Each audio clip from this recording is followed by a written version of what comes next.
Hey, this is Mr. Gianelli with your technology tip of the week, and today I'm going to be talking about something that is a little bit foreboding, and that is Wikipedia and research. So this is for the older students, middle school, high school, but just looking at how to do research and how the internet can be used to assist you. It's getting harder and harder to get students to go into the library and to check out books and that sort of thing.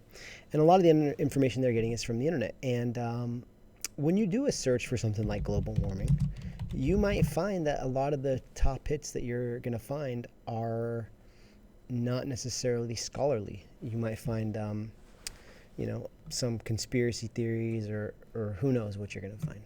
But Wikipedia is also not considered a scholarly source. And so I am not suggesting that you use Wikipedia or you tell your students to use Wikipedia as a source for their information.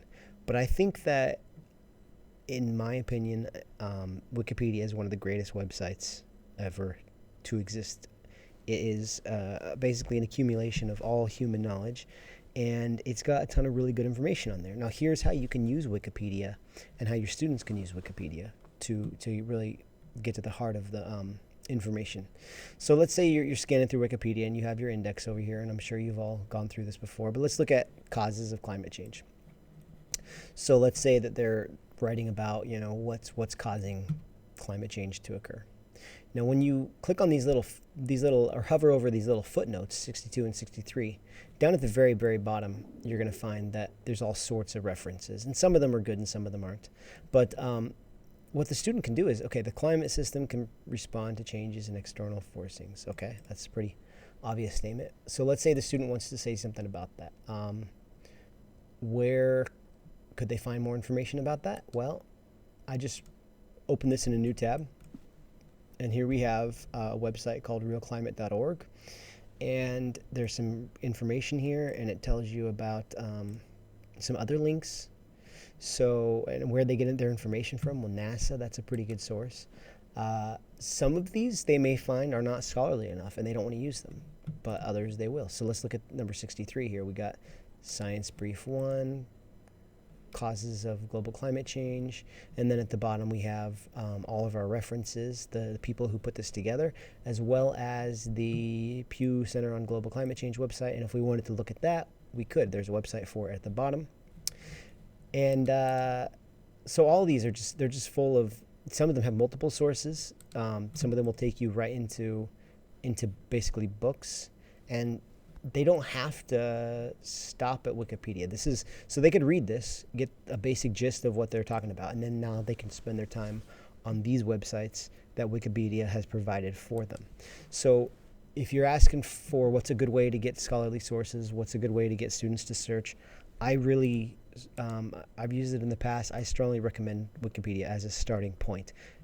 Tell students that they are not to cite Wikipedia. They are not to take information directly from Wikipedia. But as far as a way to find sources about their information, I don't really think there's anything easier or better, especially if you're not willing to pay money for a subscription service. I think that this is just a really good way to go. There's articles I found from Scientific American, and so the student, they could be done with Wikipedia at this point, and they could get all their research from here, and oftentimes this will even link to other websites. So when you're ready to have them cite their sources, there are quite a few websites that will allow them to do that. I have used EasyBib, and if you are an English teacher and you want to give them a nice, easy way of citing their sources, it's a copy and paste and cite it. And it might ask you to fill in some extra information at this point. There it is. So you click continue, and it may ask you, do you have any information about the author? And you can type that information in if it gives it to you. It should give it to you. There it is, David Biello. So you could type that in right there. And the contributors, I'm going to skip that so I can just show you what ends up being created once they've done a lot of process. There you go. So they end up with this. This is an incomplete citation because it does not contain the author and a couple other important information. But if I had taken the time to do that, it would have been, in MLA format. If you prefer APA, you can select that.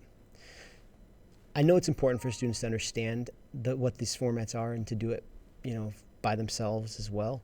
But if you're not an English teacher and you just want them to be able to quickly cite sources, I think that this combination of Wikipedia and EasyBib is just a really convenient and effective way for students to analyze sources. It's also important to teach students what is a reliable source, and I could do a whole other video about that. But as an educator, use your discretion and just have a discussion with the students about what would make a reliable source as opposed to some guy's blog or whatever. All right, I hope that was helpful, and have a great week. Thanks.